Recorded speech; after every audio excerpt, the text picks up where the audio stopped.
ప్రజలకు ఇచ్చిన హామీలను ఒక్కొక్కటిగా నెరవేర్చుతున్నామని దేవరకద్ర ఎమ్మెల్యే జి మధుసూదన్ రెడ్డి అన్నారు. నియోజకవర్గంలోని మదనపురం మండలం గోవిందహల్లి గ్రామంలో నూతన గ్రామ పంచాయతీ భవన ప్రారంభోత్సవంలో ఎమ్మెల్యే పాల్గొన్నారు. ఈ సందర్భంగా ఆయన మాట్లాడుతూ గత ప్రభుత్వం చేసిన అప్పులకు మిత్తి కట్టుకుంటూ ఒక్కొక్కటిగా ప్రజలకు ఇచ్చిన హామీలను నెరవేరుస్తున్నామని పేర్కొన్నారు.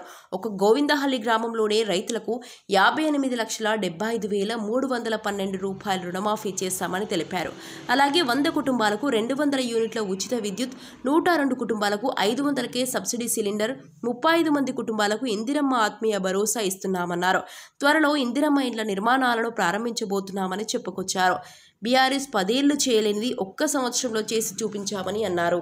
వస్తే నా సొంత గ్రామానికి వచ్చినట్టుగా ఉంది. ఎందుకంటే ఈ గ్రామస్తులందరూ కూడా అంత పెద్ద ఎత్తున నన్ను ఇప్పుడే కాదు, నేను ఎమ్మెల్యే కాకముందు కూడా చాలా సందర్భాల్లో నేను ఈ గ్రామానికి రావడం జరిగింది. అప్పుడు కూడా ఇదే పెద్ద ఎత్తున ఇంతే రీతిలో నన్ను ఆ రోజు కూడా స్వాగతం పలికినందుకు గ్రామస్తులందరికీ కూడా నేను ఈ సందర్భంగా కృతజ్ఞత తెలియజేస్తా ఉన్నా. అదే కాకుండా నేను ఈరోజు ఎమ్మెల్యేగా నిలబడి ఈరోజు మీ ముందునంటే ఈరోజు దంతరూరు గ్రామస్తుల భాగస్వామ్యం కూడా చాలా ఉందని కూడా ఈ సందర్భంగా తెలియజేస్తా ఉన్నా. ఎందుకంటే మీరందరూ మండలంలోనే ఈ గ్రామంలో 200 ఓట్లు, దాదాపు 202 ఓట్లు లీడ్ ఇచ్చి నా గెలుపుకు మీరందరూ కూడా సహకరించినందుకు మీకు అందరికీ కూడా ప్రత్యేకంగా ధన్యవాదాలు తెలియజేస్తా ఉన్నా.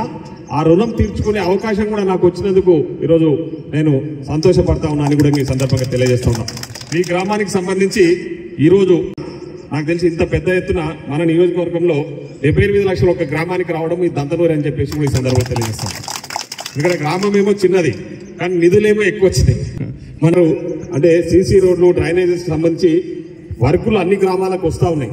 అంటే ఆ గ్రామంలో ఉన్న నాయకులు ముందస్తుగా మీరు అంటే చొరవ చూపించి ముందుకు వస్తే ఖచ్చితంగా ఈ వర్కులు అనేటివి అన్ని గ్రామాలలో కూడా ఇవ్వడం జరుగుతూ ఉంది. ఆ విధంగా అన్ని గ్రామాలలో కూడా వస్తూ ఉన్నాయి. ఇప్పుడు ఈ వర్కులన్నీ ఎక్కడ పోయినాయంటే ఇవన్నీ కూడా కేసీఆర్ గారు కాళేశ్వరంకు తోలుకపోయాడు. ఎక్కడ తోలుకపోయిండు? తోలుకపోయి సారు కాళేశ్వరం తోలుకపోయి కాళేశ్వరం కడితే ఏమైంది? అది కూలేశ్వరం అయిపోయింది. కాళేశ్వరం కడితే కూలేశ్వరం అయిపోయింది. ఇప్పుడు ఏ మాత్రం సిగ్గు ఎక్కువ లేకుండా మళ్ళా మేమేదో ఉద్ధరించడం తెలంగాణలో మేము వచ్చిన తర్వాతనే అభివృద్ధి అయింది. మళ్ళా కేసీఆర్ వస్తేనేమో జరుగుతుందంటే మళ్ళా కేసీఆర్ వస్తే ఏమవుతుంది? మన ఇంట్లో ఉన్న తల్లెచ్చెంబులు కూడా అమ్ముకొని పోతారు. బొందబెట్టిరు. మన పార్లమెంట్ జరిగిన ఎన్నికలను మొత్తం 0 గుండు సున్నా ఇచ్చింది. మీరు చేసిన దోపిడీ వల్ల ఈరోజు రాష్ట్రం 7 లక్షల కోట్ల అప్పు అయింది. ఆ 7 లక్షల కోట్ల అప్పుకు ఈరోజు అసలు 6,500 రూపాయలు మిత్తి కలిపి 6,500 కోట్లు, అక్షరాల 6,500 కోట్ల రూపాయలు ఈరోజు అప్పనంగా మనం కట్టాల్సిన పరిస్థితి ఏర్పడింది. మాట ఇచ్చిన విధంగానే ఈరోజు మీరందరూ కూడా కాంగ్రెస్ పార్టీకి ఓటేసి ఈరోజు కాంగ్రెస్ పార్టీని ఈ రాష్ట్రంలో అధికారంలోకి తీసుకొచ్చింది. మనం అధికారంలోకి వచ్చినాక మన పాలమూరు బిడ్డ, మన పాలమూరుల మాట మీద నిలబడేటోళ్ళం. పాలమూరులు అంటేనే కష్టపడి పనిచేసే వాళ్ళం. ఎక్కడ తిని ఫామ్ హౌస్ లో వండుకునేటోళ్ళం కాదు. పాలమూరులు అంటే కష్టపడి పనిచేస్తా ఉన్నాం. ఈరోజు మన ముఖ్యమంత్రి గారు కానీ మేము కానీ మీరు చూస్తా ఉన్నారు, ఎక్కడ కూడా ఒక రోజు రెస్ట్ తీసుకోకుండా రోజు కష్టపడుతూ రూపాయి కూడబెడుతూ ఎన్నికలలో ఇచ్చిన హామీలన్నీ కూడా నెరవేర్చుకుంటూ ముందుకు పోతా ఉన్నాం.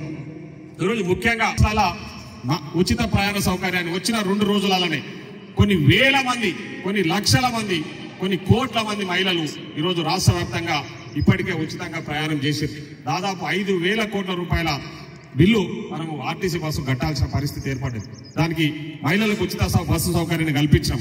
అదే కాకుండా ఈరోజు ఆ రోజు మాట ఇచ్చినాం, ఖచ్చితంగా మేము అధికారంలోకి వచ్చినాక 200 యూనిట్ల కరెంటు ఉచితంగా ఇస్తామని. మీ గ్రామంలో 375 ఇండ్లకు గాను 339 ఇండ్లకు దాదాపు 95% మందికి అంటే 339 కుటుంబాలకు ఈరోజు ఈడ ఉన్న గ్రామాలకు ఈడ ఉన్న ఇండ్లకు ఉచితంగా 200 ఇండ్లకు మీకు తెలిసి ఎన్ని పైసలు మిగులుతున్నాయి? 378 ఇండ్లుంటే 333 మందికి ఈరోజు ముఖ్యంగా గృహజ్యోతి పథకం కింద 339 మంది. అదేవిధంగా సబ్సిడీ సిలిండర్ ఆ రోజు చెప్పినాం, కట్టెల పొయ్యిల మీద చేసుకుంటా ఉన్నారు. మీ ఇబ్బందులు మాకు తెలుసు, మీకు 500కి సిలిండర్ ఇస్తామని. ఇక్కడ 180 మంది కుటుంబాలకు సబ్సిడీ కింద సిలిండర్లు వస్తున్నాయి. 180 మందికి వస్తున్నాయి. ఈ గ్రామంలో వేస్తారు, వస్తాయి, ఇస్తున్నాం. అదేవిధంగా ఇందిరమ్మ ఇల్లు మీ గ్రామంలో ఒక్క ఇల్లు రాలేదు నాకు తెలుసు. ఎందుకంటే నేను ఉన్న సంవత్సరాల బీఆర్ఎస్ పాలనలో ఈ గ్రామంలో ఒక్కటంటే ఒక్క డబుల్ బెడ్రూమ్ ఇల్లు ఇయ్యలే. నాకు తెలుసు, ఎందుకంటే నేను ఎన్నోసార్లు వచ్చిన ఎస్సీ వాడల అశోక్ అని ఇక్కడ ఉంటాడు, అశోక్ ఆ రోజు ఇల్లు లేకపోతే మొత్తం కూలిపోయి ఉంటే ఆ రోజు నేను నా సొంత డబ్బులతో కొంచెం సాయం చేస్తే వాళ్ళు ఇల్లు కట్టుకున్నారు. మీకు అందరికీ కూడా తెలుసు. ఈరోజు అక్కడ ఉంది మా తల్లి. అదేవిధంగా ఆ రోజు మనం అందరం కూడా ఆ ఇల్లు గృహప్రవేశం కూడా చేసినాం. మనకందరికీ తెలుసు. ఈరోజు వాస్తవంగా లెక్క ప్రకారం ఈ సంవత్సరంలో మీ గ్రామానికి ఓన్లీ అంటే ఒక్క బూత్కు 15 ఇండ్లే రావాలి. కానీ ఇండ్లు లేని వాళ్ళు చాలా మంది ఉన్నారు. ఈ ఊరినే సెలెక్ట్ చేసుకొని నేను 59 ఇండ్లు శాంక్షన్ చేయించినది.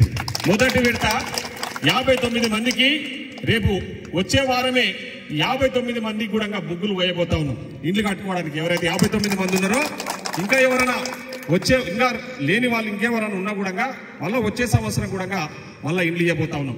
ఇప్పుడు మనకు 3500 మన నియోజకవర్గానికి ఇస్తే ఒక్కొక్క బూత్కు 15 ఇండ్లు వస్తాయి. అంటే మీ ఊరికి ఓన్లీ 15 ఇండ్లే రావాలి లెక్కకైతే. కానీ ఈ గ్రామము నా మీద చూపించిన ప్రేమ అభిమానానికి ఈరోజు 59 ఇండ్లు మీకు శాంక్షన్ చేసాము. 59 మంది లీస్ట్ కూడా ఫైనల్ అయింది. వాళ్ళందరూ కూడా తొందరలోనే ఇల్లు కట్టియబోతా ఉన్నాం. వాళ్ళ జాగాలలో ఇల్లు కట్టుకోవడానికి 5 లక్షల రూపాయలు ప్రభుత్వం ఇవ్వబోతా ఉంది. మన ప్రజా ప్రభుత్వం ఇవ్వబోతా ఉంది. మన ముఖ్యమంత్రి ఇవ్వబోతా ఉన్నాడని కూడా ఈ సందర్భంగా తెలియజేస్తాను.